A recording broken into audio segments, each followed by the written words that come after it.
The court of Ardulf glittered with torches and silks, yet the air carried the scent of iron and smoke.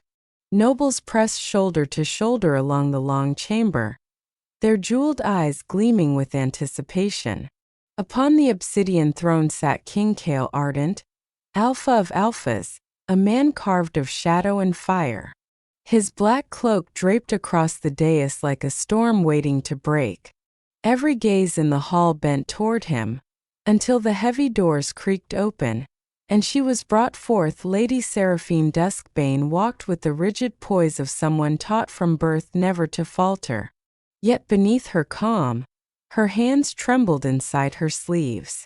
She felt the murmurs cut through her like knives. Asterisk the cursed girl.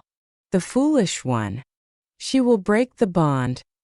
Asterisk the polished floor reflected her pale face and the dark crown resting above Kale's steady, brutal eyes. His gaze pinned her where she stood, as if he had summoned her soul and not just her body into this chamber. Step forward. His voice rumbled across the marble like thunder over stone. Seraphine obeyed. She could not look away from him, his towering frame, his broad shoulders wrapped in shadow, his lips pressed in ruthless restraint. There was a wildness caged in that body, something her instincts whispered to fear, something her blood urged her to claim. But fear always won in her. Fear and the memory of her mother's dying warning. Beware the firebound king, for his bond devours as it loves. Kale rose, and the air itself seemed to bow. Before the court and before the gods, I ask you, do you accept what has already been sealed in the marrow of fate? Do you take me as your alpha, your mate? The hall fell silent. A noblewoman bit back a laugh. A knight leaned forward, breathless for the spectacle. Seraphine's chest tightened, her pulse pounding in her throat. This was not only a question. It was an order dressed in ritual. The answer expected was yes. She lifted her chin. I do not. The words shattered through the hall like glass underfoot. Gasps rose, sharp and delighted. A lord dropped his goblet. Crimson wine stained the floor. The whispers rushed in. Asterisk madness. Treason. She has doomed herself. Asterisk Kale's hand tightened around the armrest until the wood cracked. His eyes, storm gray flecked with fire, flared with something raw, something ungovernable. A tremor passed through the chamber. The chandeliers swung though no wind touched them.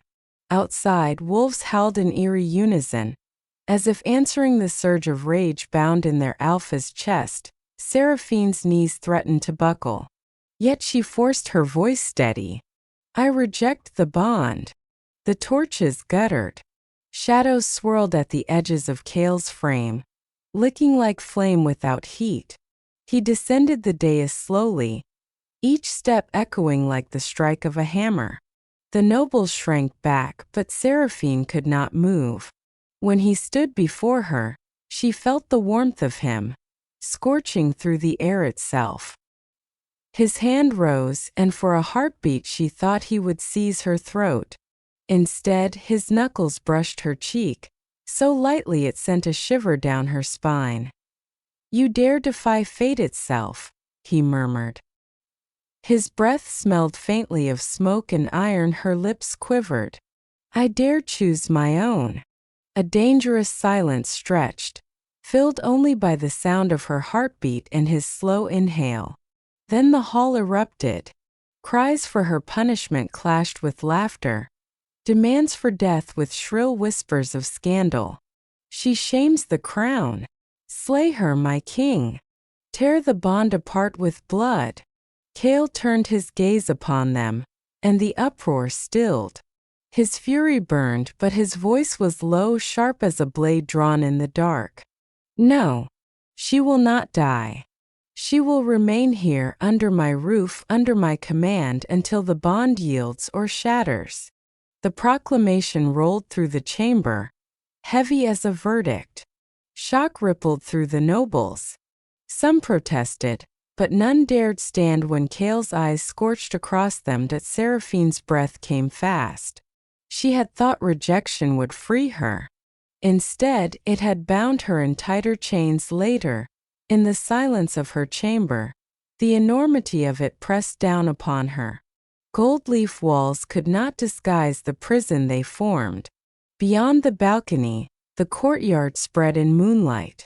She saw Kale pacing the stones, cloak flaring, claws half bared. His head tilted back as if wrestling something feral within. His lips moved soundlessly, yet she could swear he spoke her name into the night. Seraphine gripped the balcony rail until her knuckles blanched. Her heart hammered, torn between terror and an ache she did not wish to name. Below, the Alpha King raised his head, and their eyes locked across the dark expanse. Fire flared in his gaze, not only rage, but a hunger that unsettled her soul. She whispered into the shadows, the words meant only for herself. "What have I done?" The night answered with a howl that echoed across Ardulf, deep and mournful, a sound that promised nothing ahead would be merciful. Dawn spilled through the high windows of the palace, gilding the marble floors with cold light. Seraphine stood by her chamber door, her fingers resting against the iron lock. She had not slept. The memory of Kale's firelit eyes lingered in every breath she drew. When the guard outside finally unbarred the door, she was summoned to the great hall where breakfast awaited. The room was cavernous, lined with long tables and filled with the hum of courtiers. Platters of roasted meat and fresh bread perfumed the air, but the scent turned Seraphine's stomach. At the head of the table sat Kale, dark and immovable, as though carved into the chair itself. His gaze tracked her immediately, unblinking. She bowed her head, refusing to let her eyes meet his.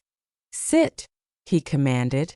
His voice stripped of warmth, she obeyed, choosing the seat nearest the edge of the hall, as far as she could without disobedience.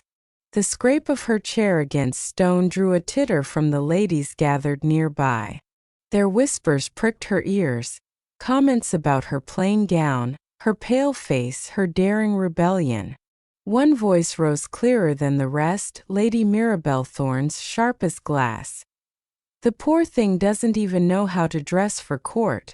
Perhaps she thought she'd dine with servants instead of kings." Laughter followed, high and cruel. Seraphine stiffened. She wanted to retreat into silence, but pride pinned her upright. She met Mirabelle's gaze across the table, forcing her lips into a thin smile. "Better to eat as myself than choke on borrowed airs." The laughter faltered. Mirabelle's painted smile curdled. Yet before she could retort, Kale's hand closed around his goblet. With a single flex, silver crumpled under his grip, wine spilling like blood across his fingers. The hall froze. His gaze, sharp and unyielding, swept the nobles until their laughter withered to dust. No words followed, but none were needed. The message was clear. Seraphine's throat tightened. His defense unsettled her more than the mockery had. She could not decide if it was protection or possession. Later, in the hushed corridors, she sought refuge in the library. The air was rich with the musk of parchment and ink, a sanctuary of silence. Yet as she wandered among the shelves, a presence shadowed her steps. She turned sharply to find Kale leaning against the archway, arms folded, watching her. "You do not belong here," he said. Her chin rose. "Nor do I belong chained in your palace. Yet here I am." His eyes flickered, the faintest spark of amusement, though his tone stayed steel. "You defy me with every breath. Do you know how many women would beg for what you've thrown away?" "Let them beg," she answered. Her voice trembled, but she did not yield. "I will not live a life dictated by fear." He stepped closer, shadows bending around him as if reluctant to release him. His nearness was suffocating. heat radiating from his body. Fear? He repeated softly. Is that what you see when you look at me? Her heart hammered, but she forced her gaze to hold his. I see a man who does not know when to let go. Something raw cracked across his expression, gone as swiftly as it appeared. For a moment she thought he might reach for her, might close the space between them. Instead he turned aside, fingers brushing the spines of ancient tomes. No one has ever dared look me in the eye as you do, he murmured. The words lodged in her chest. Heavier than chains that night, strange restlessness plagued her. Every time Cale drew near, her pulse leapt without reason, her skin burning under his proximity. Once, when her hand brushed his by accident in the corridor, a strange spark raced through her veins. He stilled, eyes widening as the shallow cut across his knuckles sealed before her eyes. Her breath caught. Whatever tied them together had not unraveled. It had twisted, grown unpredictable, dangerous. The palace could not shield her from whispers. Word of her defiance spread like wildfire. Nobles sneered openly now, sensing weakness in the bond. She endured it with clenched teeth until one evening as she passed through the hall, a cluster of them blocked her path. Rejected mate. One sneered. Does the king keep you as a pet? Or merely as a reminder of his humiliation? Her stomach knotted, yet before she could step aside, Cale was there. His hand closed firmly around her wrist, dragging her from their circle. His voice thundered, echoing against the vaulted ceilings. None will speak of her so again. The nobles shrank back, fear etched in their faces. Seraphine stumbled after him, heart racing at his sudden grip. When they reached the safety of the stairwell, she wrenched her wrist free. You cannot guard me with threats forever, she said breathlessly. He turned, towering above her, eyes blazing. Your rejection has weakened me, Seraphine. Already the enemy tastes blood on the wind. They circle our borders, waiting for me to falter. Do you understand? You have painted a target on us both. The truth struck her cold. She saw then in the flicker of his gaze, not only anger but fear, the weight of a kingdom pressing down upon him. For a heartbeat, compassion stirred, but she crushed it before it could bloom. I never asked for this bond, she whispered. And yet, his voice broke low, dangerous, aching. Fate bound you to me. You cannot undo what the gods themselves have woven. Silence swallowed the stairwell. Her pulse beat in her ears, fast and merciless. His words held more than anger. They carried something perilously close to longing. Seraphine drew back a step, her voice steadier than she felt. Then perhaps the gods are crueler than men. For the first time, Cale did not answer. He simply looked at her, a storm contained within the prison of his chest, and she felt the weight of that silence heavier than any threat he could utter. When she closed her chamber door behind her, she knew the walls of the palace were not her true prison. It was the bond itself, alive, shifting, impossible to break, and it was drawing her deeper into Cale's fire with every passing day. The palace slept uneasily beneath a sky swollen with storm clouds. Seraphine lay restless on her bed, her breath shallow, haunted by the memory of Cale's words. Fate bound you to me. The phrase clung to her mind like a chain, heavy and unyielding. She rose, padding to the balcony, hoping the night air might cool her racing thoughts. But the silence was broken not by the wind, by the shriek of steel and the sudden clash of voices below. Shadows moved across the courtyard. Dark figures scaled the walls, their blades glinting. Intruders. Her throat tightened with terror. Before she could cry out, the door to her chamber slammed open. Cale stood there, cloak whipping behind him, eyes burning with a fury that made the night quake. "Stay inside," he commanded, though his voice was already half a growl. He turned toward the balcony, and in a breath he was gone.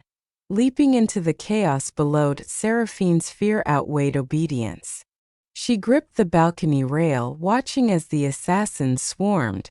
Kale landed among them with a soundless impact, and in that instant she saw not a man, not merely a wolf, but something other. His form blurred, muscles convulsing, his eyes igniting like embers.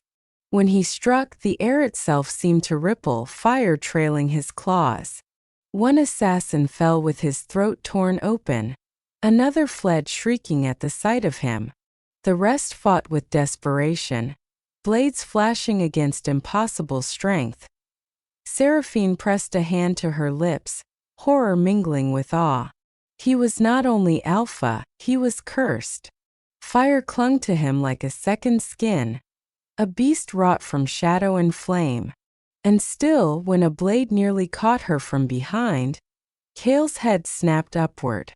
In an instant he was at her balcony, dragging the assassin into darkness with a snarl. Blood sprayed across the stone, warm and metallic. Seraphine staggered back, trembling when silence returned. The courtyard was strewn with broken bodies. Kale stood at the center, chest heaving, his eyes still lit with unnatural fire. He lifted his head to her, and in his gaze she saw both a protector and a monster. She turned away, shaken, unable to meet that look. Sleep came late, fractured by dreams. Her mother appeared in the haze of memory, her voice soft but urgent. The alpha cursed by fire will either be redeemed or consumed. Only his mate may choose which fate. Seraphine woke with tears streaking her cheeks. The prophecy she had tried to forget pressed its truth upon her now. Her rejection was not merely defiance. It might be the doom of the kingdom. Why morning? Whispers swarmed the palace. The nobles spoke of Kale's loss of control, of his monstrous display. Some said he was too dangerous to rule, others that the gods had cursed his reign. Seraphine caught fragments in every hall she walked, and with them a name repeated like venom. Lord Edric veiled at it was in the garden. She stumbled upon their plot. Hidden among the hedges, she froze as voices drifted from the gazebo. "The king weakens," Edric said, his tone cold and sharp. "The girl's rejection unravels him. If we move now, the council will crown another before he drags us into ruin." Mirabelle's silken laugh followed. "And Seraphine? Will she be disposed of as well?" "Easily," Edric replied. "She is nothing but a tether to his madness." Seraphine's blood chilled. Her breath caught, but she dared not move, not until the traitors departed. Only when silence returned did she emerge, heart pounding with the weight of what she carried. Expose them, and she risked Kale's wrath if he believed her motives selfish. Stay silent, and he would be devoured from within by enemies. At his own table that night, she found him in the council chamber, alone, brooding over a map strewn with border reports. Shadows deepened around him as if the torches bent away from his body. His expression was carved from stone, but she could see the lines of exhaustion, the faint tremor in his hand as he pressed it to the table. "You fought like a beast last night," she said quietly, his head lifted, eyes meeting hers in a sharp flicker. "And did that frighten you?" "Yes," she answered honestly, her voice trembling. "But it frightened me more to see you bleed." He stepped closer, the distance between them charged, dangerous. His fingers brushed a strand of hair from her cheek, lingered too long. "Do not look at me with pity, Seraphine." "It is not pity," she whispered, breath catching. "I only wonder if the prophecy is true." His body stilled, his jaw tightening. "What prophecy?" She bit her lip, but before she could answer, the doors flung wide. Guards stormed in, spears gleaming. Lord Edric entered with the council at his back, his voice booming. By law of the realm we denounce you, Cale Ardent. Your mate rejected you, your strength falters, and you endanger the crown. Surrender your throne. The words struck like thunder. Cale's claws unsheathed with a rasp, his body taut with fury.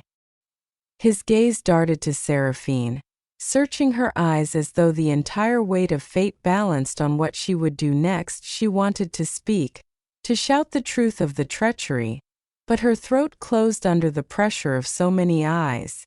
The council moved as one, circling the king with steel and authority. Edric's lips curled in triumph. You are unfit. You will step down or you will fall. Cale bared his teeth, his voice a growl edged with fire. Let them try. Seraphine's breath caught as the guards advanced, and she felt the future narrowing to a single choice, one she had yet to make. The council chamber crackled with tension, the air heavy with the smell of oil lamps and steel. Cale stood chained in silver, his shoulders bowed but unbroken, every line of his body straining against the weight meant to subdue him. The nobles watched with hungry eyes, their power sharpened by fear. Edric stepped forward, his voice slick with triumph. King no longer. Monster always.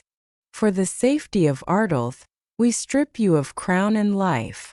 Seraphine's breath faltered. She felt the iron grip of dread closing around her ribs as guards raised their weapons. Cale's eyes found hers across the chamber. Fire smoldered in them, not pleading, not despairing, but fierce, unyielding. The sight burned something deep within her, an ache she had spent every day denying. She stepped forward. Her voice rose before she could think, clear and trembling. You will not touch him. Every gaze swung to her. Laughter erupted from Mirabelle's lips. The rejected mate dares speak? But Seraphine did not falter.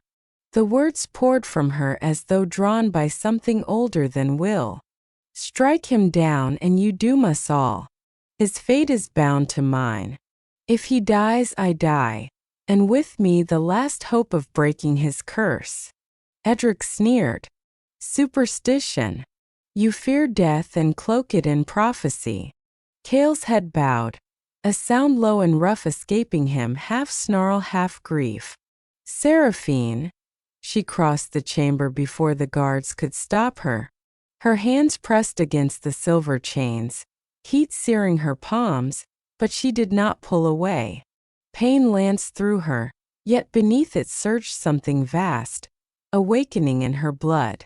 Light threaded from her fingertips, bright and strange, weaving into the shackles. They shattered with a thunderclap that shook the stones. The chamber plunged into chaos.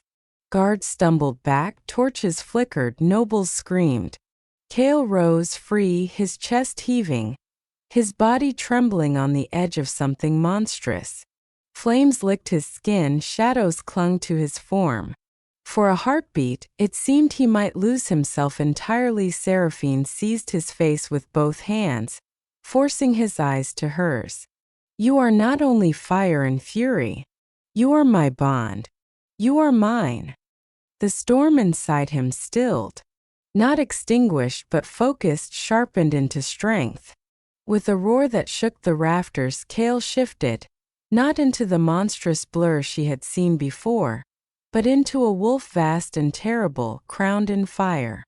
His eyes burned with clarity. The council broke, scattering like dry leaves. Edric drew his blade and lunged, desperate. Cale's strike was swift, fangs and flame tearing through treachery. Edric fell with a cry cut short, his ambition reduced to ash. Seraphine stood at the center of it all, her body thrumming with the remnants of power she had never known she carried.